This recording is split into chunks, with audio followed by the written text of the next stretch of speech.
Čau, ir jau 98. diena, mani sauc Edžus, un šodien es jums parādīšu burvju triku.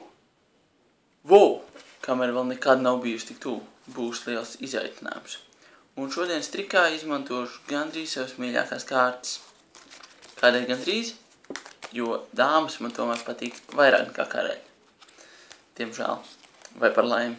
Ja, izmantošu pīķa, ērcena, kreica un karaļs, ja, un nolikšu te augšā, un es paņemšu pīķa karali un nolikšu te. Tā būs mūsu tāda kā noslēpmainā kārts.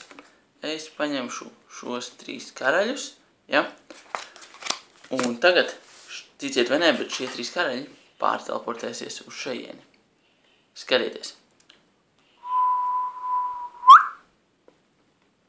Tas tikko notika.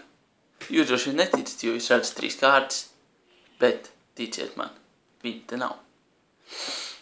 Joprojām neticat? Skatieties. Es jau neteicu, ka kārtas pārteleportēsies, bet gan karaļi.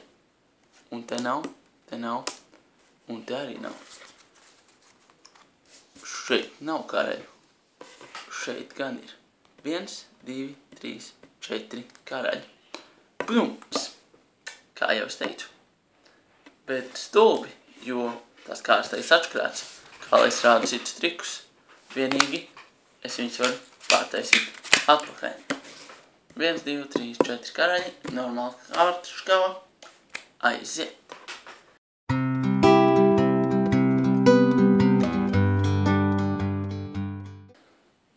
Jaunie latviešu zinātnieki ir aprēķinājuši, ka latvieši apēd banānus vairāk par mērkaķiem. Piemēram, 2014. gadā latvieši apēda 5 miljonus banānu apmēram, un tikai 6 mērkaķus. Banāns vairāk. Labi, tiekamies rīt.